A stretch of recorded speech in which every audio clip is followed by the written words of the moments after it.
If you haven't yet heard, Greg Sargent and the Daily Blast are currently taking a much-needed vacation. New episodes of the Daily Blast will return on Monday, August 18th. In the meantime, the DSR Network and the New Republic will be posting a series of Best of the Daily Blast episodes every morning, revisiting some of the best and most important episodes of our show's history. We will be back soon, and all of us thank you for listening and hope you enjoy the show.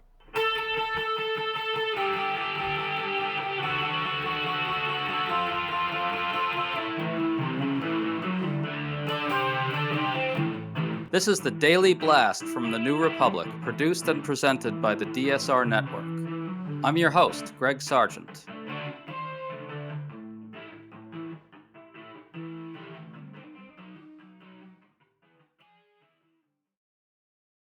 It appears to be dawning on President Trump that he will not be ending the Russia-Ukraine war in one day, as he promised during the campaign. Trump's frustration at Vladimir Putin is rising, to the point where he even accused Putin of throwing bullshit at him. Trump even admitted that Putin's word to him is meaningless. All this comes as it's now being reported that Putin is escalating the war against Ukraine and that he's brushing aside Trump's anger about it. Add it all up, and it sure looks like Trump has realized to his shock and horror that Putin is laughing at him. So now what? Is there any reason to believe Trump when he says he's now figured out what Putin's game is? Will Trump keep arming Ukraine? Will Republicans finally demand that he do the right thing? We're talking about all this with Mona Charen, policy editor at The Bulwark, who has been castigating Republicans for spinelessly going along with Trump's pro-Putinism. Mona, thanks for coming on. Hi, Greg. Good to be with you. So we're in this strange situation right now. Last week, the Trump administration paused some arms shipments to Ukraine. Then this week, Trump reversed, confirming that arms shipments will continue. But then when asked by reporters who had made the initial decision to pause the shipments, Trump said he didn't know. And then this exchange happened. You said that you were not sure who ordered the munitions halted to Ukraine. Have you since been able to figure that out? Well, I haven't thought about it because we're looking at Ukraine right now and munitions, but I have not gone into it. What does it say that such a big decision could be made inside your government without you knowing? I would know. If a decision was made, I will know. So, Mona, how is it conceivable that Trump doesn't know who made this initial decision and how it was made, given how enormously consequential it could have been? You're not serious, right? I mean, we live in 2025 America, and anything that ordinarily would be considered so outlandish as to be impossible is perfectly possible. Trump apparently does not know what goes on in his own administration. Not shocking. The point that you made about will Republicans pressure Trump to be more sensible about Russia? Absolutely not. Their record on this is perfectly clear. Republicans still have a vestigial anti-Putin view. If you noticed, when Lindsey Graham introduced legislation that would impose sanctions on Russia, and tariffs on Russia, I guess, it's your favorite word, Mr. President, right? Look at what we proposed to do. It has something like 80 co-sponsors. So you can see there, that's where the Republican majority in the Senate really is. Obviously, that also includes many Democrats. But if Trump wakes up tomorrow morning and says that, Putin has been getting a bad rap, or that he's very, very impressed because Putin has nominated Trump for a Nobel Peace Prize, then they will all fall silent as they always do. So that's the easy part to answer, is that the Republicans won't do anything. They will be happy if Trump gets tougher on Putin, but they will never do anything to move the ball down the field. I want to ask you about that Senate bill in a bit, but first let's talk about Trump's frustration with Putin, which is clearly growing. He said this week that he's very unhappy with Putin and said, quote, "We get a lot of bullshit thrown at us by Putin. If you want to know the truth, he's very nice all the time, but it turns out to be meaningless." So, Mona, Trump has grown increasingly angry at Putin in recent weeks because Trump's been surprised to discover that Putin is actually serious about eradicating Ukraine as a country entirely and is willing to keep killing Ukrainians to make that happen. On the other hand, something new does seem to have taken place here in some ways, pushing Trump a bit further. What's your sense? What do you think happened there? I think you're giving Trump too much credit. Um, Believe it or not, I do think that because you're saying that Trump has discovered that Putin really has no intention of abandoning his plan to destroy Ukraine as an independent country. I don't think that's it. I think it's that he has discovered that that Putin is unwilling to give Trump a fig leaf, a pretend or a simulacrum of a ceasefire that Trump can then wave around at the Oslo committee that hands out Nobel Peace Prizes. And that's the frustration, is that Putin isn't Right. even giving him a fig leaf. And so now he's angry because this is something he wants. As far as, the suffering of the Ukrainian people, that is something we know Trump is utterly indifferent to. I refer you back to that Oval Office scene where the most disreputable Oval Office meeting maybe in history, where JD Vance and Trump ganged up on Zelensky. And there were moments there where Zelensky was showing Trump images of prisoners of war, emaciated Ukrainian prisoners of war. And Trump's attitude, as well as other war crimes that the Russians have committed, and Trump's attitude, you could see it in his body language. And, he's like, yeah, it's tough, like, too bad. And so I don't think that he ever had any concern about the Ukrainian people. I think this is about his own personal desire for a peace prize.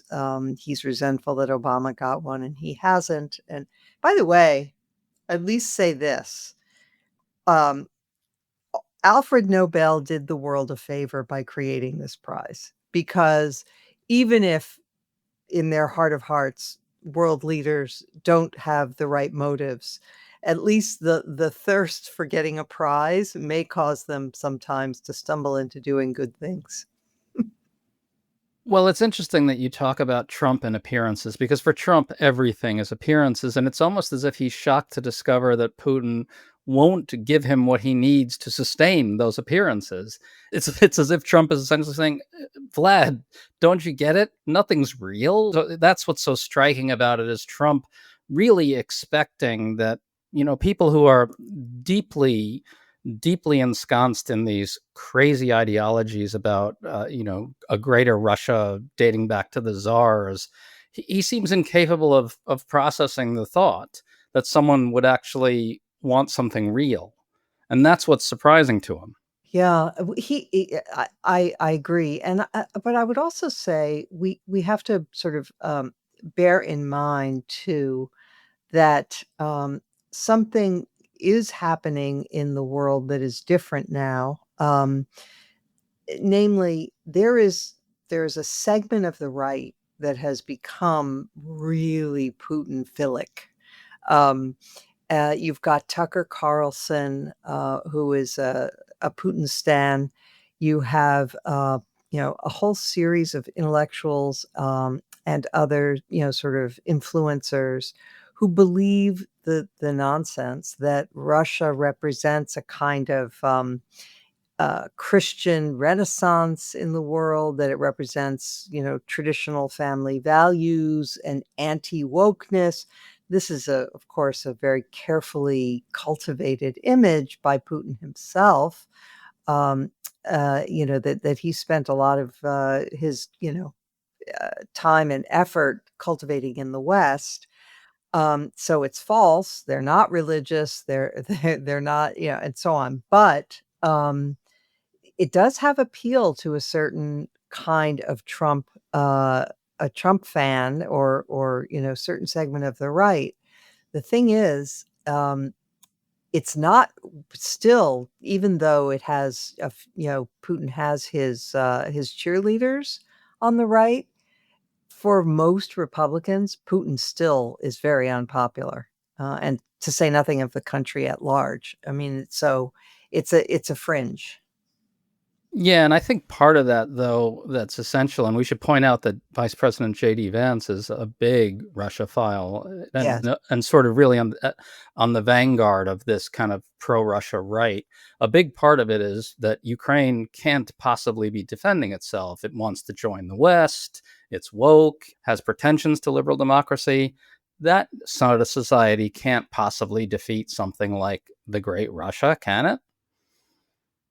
I guess that's J.D. Vance's view.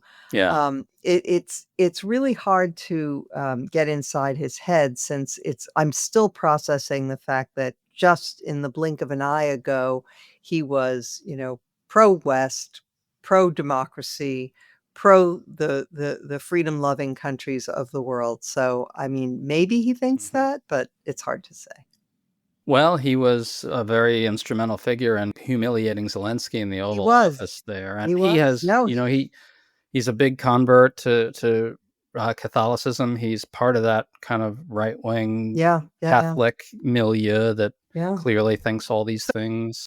Okay, can I just say something about Putin's insouciance here? I mean, the fact is,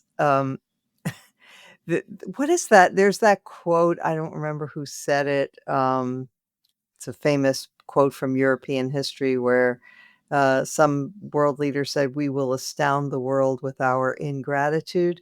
Um, Putin has been about the most ungrateful recipient of Trump's, uh, you know, of Trump's gifts over the years. I mean, Trump has been tireless.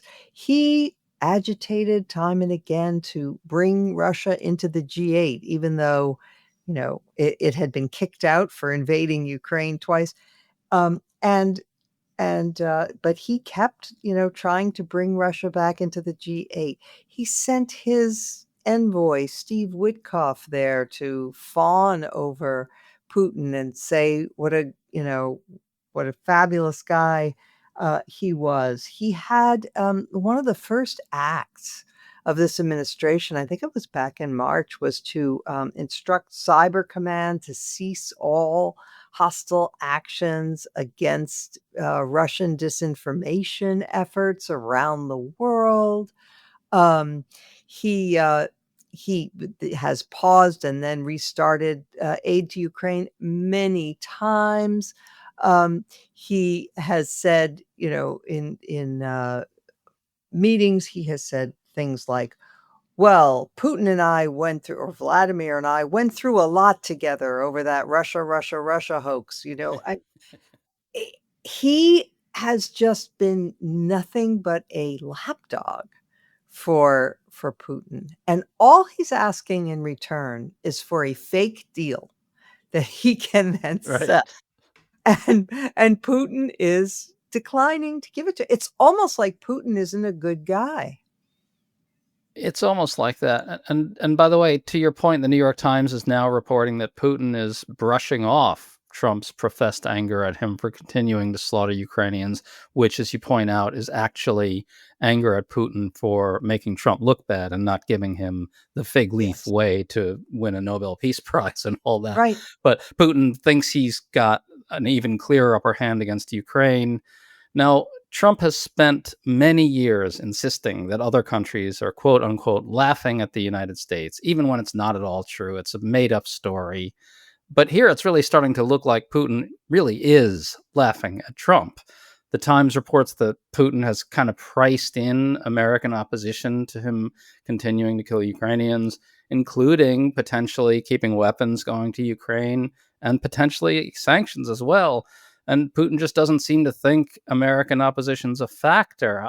How should we understand the meaning of that? The thing is, he may be right. We are living in an era when Trump is so unpredictable and so mercurial, that, right now, today, it's looking like he's angry at Putin and maybe he'll, double down on efforts to support Ukraine and send them arms. And maybe he'll even lift up the phone and figure out what's going on in his own Department of Defense regarding the shipments of munitions to But who would he Ukraine. call, Mona? Um, Seth? yeah, Hegseth. But then again, tomorrow, it could all switch again because we are being governed by the whims of an unstable sociopath, and so it could all switch tomorrow. I don't know.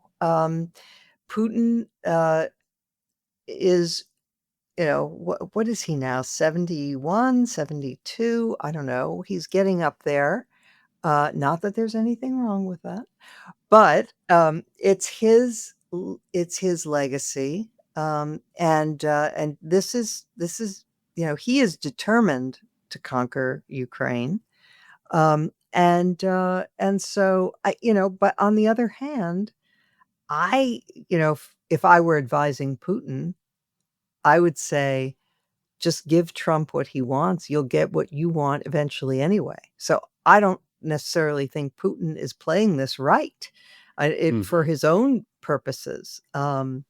But because Trump has been nothing if not manipulable in the past, and he could probably easily get Trump to agree to a deal that would defund Ukraine and give Putin the opportunity that he, with a small breathing space for Ukraine, Putin could then double down later and get it all. But, so, he's probably not playing his cards right either. But as for Trump, who knows? Who knows which way he's gonna go? It was nice to hear him say that Putin's, spews bullshit. That was kind of refreshing, but I wouldn't rely on it. I mean, who knows what he'll say tomorrow? Right, and what's so mystifying about the whole situation is that Putin has really been pretty shrewd at playing Trump all along, and Mhm. Putin almost surely knows that the only thing that could conceivably get Trump to really continue to arm Ukraine is Putin humiliating him, right? Yeah, Personally. That's yeah. the only thing that could get Trump to do the right thing. There's no chance that he does it based on the substance. Mhm. And, I mean, they didn't quite humiliate him, I don't think. I mean, they said, "Well, he uses strong language." His spokesman, I think Dmitry Petrov, said, "He uses strong language, we're used to that." That's not a humiliation. It's just, it's more like, well, we don't take this all that much to heart, but I don't know. You think Well, that's the humiliation? No, I think the humiliation comes in where it's getting reported, according to sources close to the Kremlin, that Putin is just brushing off Trump as a factor entirely. And as you pointed out, Trump just wanted a fig leaf, and for Putin to give him the middle finger, even rather than give him just the fig leaf, is sort of a humiliation. Yeah, yeah, Trump perhaps. is Trump is acting humiliated, right? And he's really visibly angry and viscerally angry, and Yes, he he is, but at the same time, we have seen him, we've seen him be willing to keep going back to the Putin well again and again for reasons that are kinda mysterious. yeah, that too. Uh, and Yeah, so, I mean, he admires Putin he deeply. does. And when Putin invaded Ukraine the second time, uh, Trump was swanning around Mar-a-Lago saying it was brilliant and it was genius. This invasion of a peaceful neighbor was a work of genius. So, um, I don't know. Uh, you know, I don't know. Well, maybe the problem is that all the war planning for invading Canada has distracted Hegseth and the higher ups at the Pentagon to the point where nobody really knows what's going on with the weapons shipments to Ukraine. Maybe that's what happened. Yeah, but look, honestly, I mean, to be really serious about this, this country is now truly just declaring war on domestic enemies Yeah. and focusing all of its energies on rounding up people who are here, creating camps, creating a secret police through ICE, to focus on that. And if you look at the deployment of resources within the FBI, within the Defense Department, it's all oriented around issues of immigration now. It's amazing. Yeah. Well, So Mona, I want to ask you about the bill in Congress that would dramatically increase penalization of Russia over the war. Trump is now hinting that he could support it. At this point, I just have no idea how Republicans think about these things. Obviously, as you said, many Republicans would like to vote for the bill, but are they really just going to sit and wait for Trump to give them the green light before they hold any vote on it? They can only do absolutely. this. They can really only do this if it doesn't get Trump angry.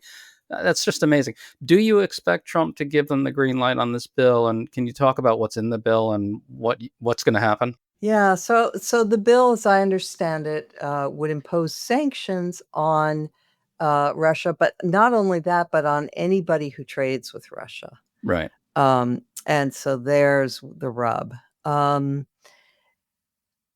It would be very tough. It would be wonderfully welcome legislation if it passed. Um, but I just would hesitate to say Mhm. because Trump has never been willing to pull the trigger. I mean, he's threatened, he blusters most of the time, he tacos. So we'll see. On the other hand, again, to stress the part of your question that's easiest to answer is yes, the Republicans will do whatever he says. They don't love him, but their constituents do, or at least enough of them, and so they are always going to follow his lead. Just to wrap this up, what does that tell us about the Republican Party today? How deep does MAGA actually go with them? As you've pointed out several times, Republicans would like to vote for this bill. But on the other hand, there's a real contingent on the right that's allied with Trump, that Trump seems to share preoccupations with, that sees Putin as kind of an ideal leader, Christian nationalist, authoritarian, against the West, against secular liberal democracy. So, where are Republicans actually on these big questions? Are they with Trump on them or are they not with Trump on them? So I would say most Republicans are not with Tucker Carlson, um, but or with the Putin loving minority on the far right. Um, and there are a certain segment of voters who chose Trump in 2024, even though they don't like Trump and they don't like MAGA. They're not MAGA. There's new research coming out from the organization More in Common, with which I'm associated, and which shows that 20% of voters who voted for Trump in 2024 do not consider themselves MAGA and Interesting. are open to other appeals. Um, so um, so we will see, but it's a long way until 2026, which could weaken the strength of the MAGA movement if it suffers severe electoral rebukes, and we're certainly a long way from 2028. So this all remains to be determined, but for now, at least, uh, Trump will get anything he wants out of the Republicans in Congress. So, is there an end game, a scenario in which Trump, for whatever reasons, whether it's personal humiliation or whatever it is, does continue to arm Ukraine and Ukraine hangs in there? What do you expect to happen? I think it's 50-50 at this moment. That could well happen. Um, but then, so that would be the well, I couldn't get anywhere with Putin, so yeah, I'm going to arm Ukraine. And then you would Mm. expect him to say, boy, those brave Ukrainian people. And he'd start, Right. talking up Zelensky and so forth. But at the same time, we have seen that his main goal here is personal. His main goal is for his own ego gratification. And so the tug of that could be, very strong, and he could go back for more with Putin. And by the way, if Putin wises up and gives him some fig leaf, then we know where that will go. He'll rush for it. He'll swallow it whole. It would be really great if we weren't hitched to the whims of this madman, but I guess that's the situation we're in. Mona Charon, it's really a great pleasure to talk to you. Thanks so much for coming on. Thank you, Greg. I always enjoy talking with you. You've been listening to The Daily Blast with me, your host, Greg Sargent. The Daily Blast is a New Republic podcast and is produced by Riley Fessler and the DSR Network.